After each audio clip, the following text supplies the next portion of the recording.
My dad called. Can't come to the father-son banquet. Oh, boy. I'm gonna have to cancel, Uncle Red. Yeah. I have to go, can't go, I guess, or something, Yeah. I have to find someone else, Uncle Red. Someone in my family, some other relative, I don't know, Uncle Red. Someone. Harold, as you're talking there, it strikes me funny that dads are so much like tires, Even when they get old and bald and got the bulges in the side, they're still good for something, And I'm thinking maybe what we'll do is teach the kids about tire maintenance, at the father-son banquet. Sounds great. Yeah, good. Sure, great. Oh, for gosh sakes. Tell you what, I'll think it over. Oh, excellent. Oh, good. Excellent. Okay, good. That's so good. That's great. That'd be perfect. That'd be fun. And I'll be good. I'll be quiet and everything. I'll make sure that I'm a good guy and everything. And I'll make you proud to be with me. And I'll be calm. I'll be so calm. And I won't eat a lot, and I won't drink I'm going to drink my pop really slow this year because last year I had this really big belch and I embarrassed everybody. But this year I won't do that because I know you wouldn't do anything half that gross. And I won't talk. I won't talk a lot. Sometimes people say I talk a lot, but I won't talk a lot this year. I'm going to do really. And when I do talk, I'm going to make sure it's specific topics that are interest of everybody within earshot, not just myself. Not like topics like girls or like how much candy floss I can get in my mouth before it comes out my nose. I won't even talk about things like that. Have you thought about it yet?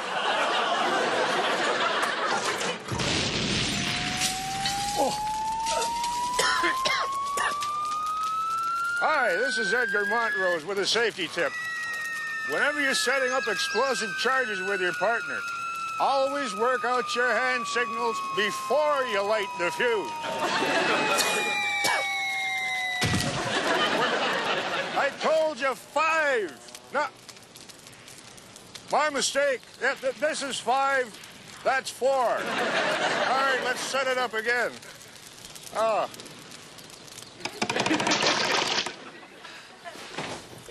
Now, what did you go and do that for? Of all the insensitive things you've ever done.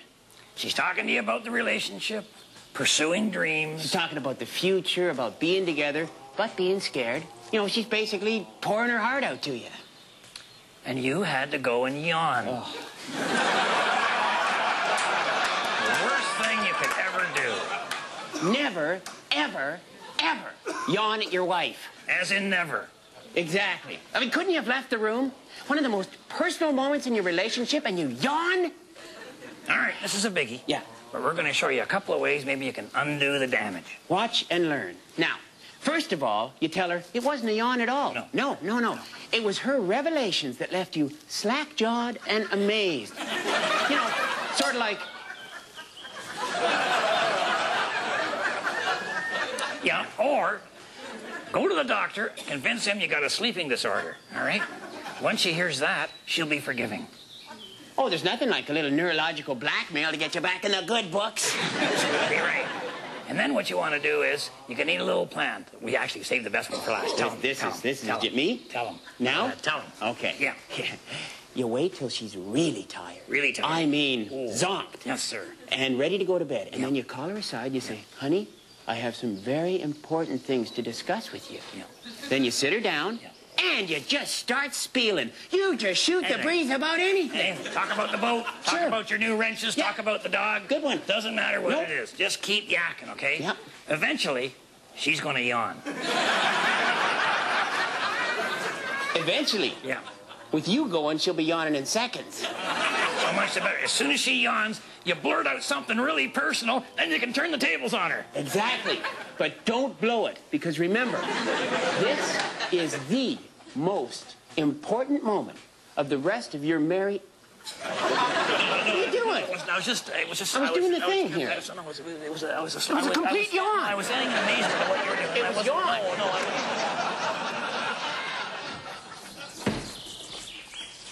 Well, Harold, I'm probably going to regret this, but I've thought it over. Oh, yeah? Okay, yes. Well, you are sort of flesh and blood in a way, I guess. Yeah. Go ahead. Seeing how your dad, can't really make it to the... Well, all right, Harold, would you like to come to the father and son banquet with me? No, I can't, sorry. I'm already going with somebody else. What?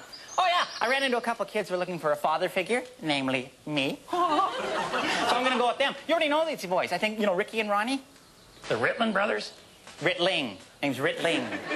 Whatever. You know, I don't care about that, Harold. You know what they probably enjoy? The air dare. Air dare? Air dare, having an air dare. Sort of like that game Kaboom, only instead of with a wimpy little balloon, we blow up an inner tube from one of them earth movers. You know? You pay a quarter and you see how far you can take her before she blows. You know, it gets around 200 pounds, her starts to crackle and pop, you know. It'll take a real man to take her over 210. Well, Uncle Red, I don't think that's the point of a father and son banquet, you know. The kids don't want to stand around and watch somebody blow their arms off. Hey, kids want to do something with their fathers and their brothers and their family and stuff. You know, you should find games that, you know, kids will be interested in. So you say cancel the air dare? Yes. What about the wheel wrench juggling? Not a good idea. You wonder why I don't have kids. Here's a little tip for you handymen who keep losing your tools. Take the tools that you're going to need most often and tie them with strings to your belt.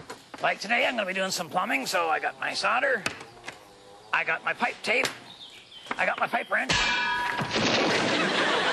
my Band-Aids. Meanwhile, back at the tire swing, Bill had everything organized as usual. He still wanted to try that little tire I was suggesting in the inner tube, but he needs to throw a rope up over the... He's got a rope in his bag. Well, that's handy. Got his rope in. He's going to throw that up over the branch. I just got to get that out of there, Bill. Oh, you don't want that to be snugged up around. What's going on? Give it a good yank, Bill. I really can't explain that. Anyway, he got my pipe wrench, which I had finished with, as you know. And he's going to, that gives a little weight. Now, this is kind of smart. At least it seems smart at the moment. But, you know, it wasn't really that smart. Oh! Boy, I wonder what happened there. Huh? Hey, Bill, what do you suppose happened there? You suppose it went up over the tree the way it should? I don't think so. No, I think it went somewhere it shouldn't have gone, Bill. Now, what's that we have here? My. Let's see. Is that something that belongs to Bill? Do we think? I don't think so, no. I think that's my door. Huh. We'll be back to finish the tire swing, and you can find out why Harold looks odder than usual.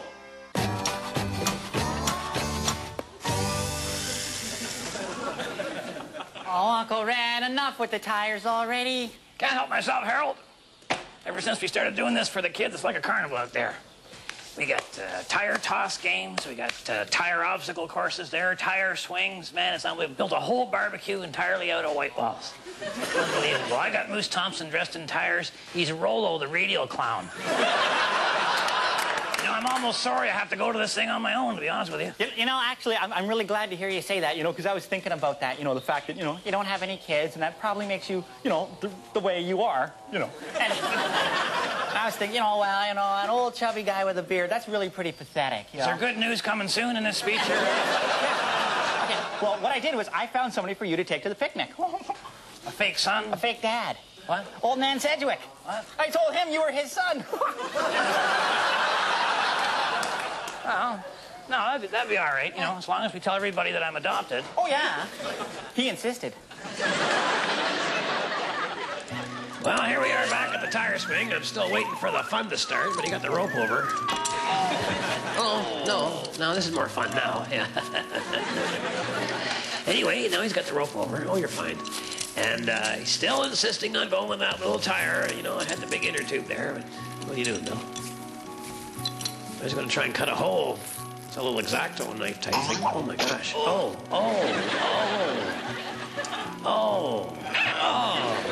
you know, there are times you wish this show was on radio. Anyway, he's fine, and get rid of that. Yeah. Well, put it in your pocket. All right, that's fine. Why don't we go through the hole? There's a novel approach. See? There's a... Yeah, we know. All right, so he gets that up over there now. Imagine you're walking down the street, you go by the playground, you look in, and you see something of this nature. Wow. Would you perhaps call 911 or an ambulance of some kind, or would you just start shooting? I don't know. Anyway, went funny, switched over. Oh, no, got the big tube. Look out, Bill, the knife, Bill, the knife. Well, he's moving, you know. Oh, I see all the ropes winding around. Bill, the rope's winding around there. It might be... Bill, this might not work out. Bill. There, he stopped. Oh, here he comes. Well, that was a fun ride, wasn't it, Bill? Oh. You all right? Want to go again?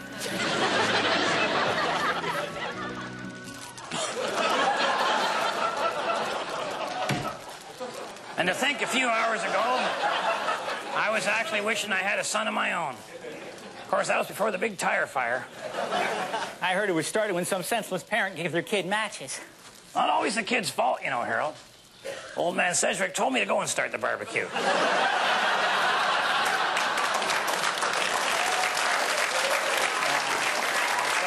Yeah, okay, but shouldn't you be calling him Dad?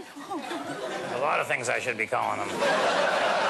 You know, to be fair, in hindsight, I think we had just maybe too many tires piled up against the lodge. Boy, can those white walls burn. I thought we had her under control, but then the fire hit the tire hide-and-seek village. Well, next year I think we ought to pick a theme that's not quite so flammable. Harold, you just don't understand how fun works, do you? I'll go around a wall of burning tires, you know, and being surrounded by flames and engulfed and risking life and limbs. You know, it's just not my idea of fun. You're kidding, right? I give up. Meeting time. Yeah, you go ahead, Harold. I actually know that a big tire fire is not fun, but winding him up sure is. And if my wife is watching, I'll be coming straight home after the meeting. It's been quite a day. I smelt like burnt rubber, don't want to have any kids, and you've got a brand new father-in-law. The rest of you, thanks for watching. I have myself and Harold and the whole gang of Possum Lodge. Keep your stick on the ice.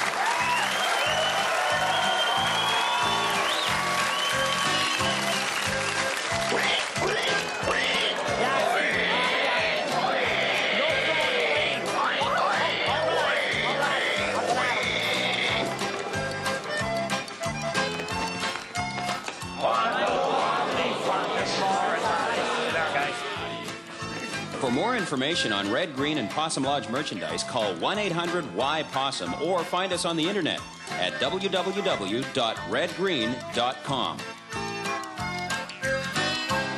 Boy,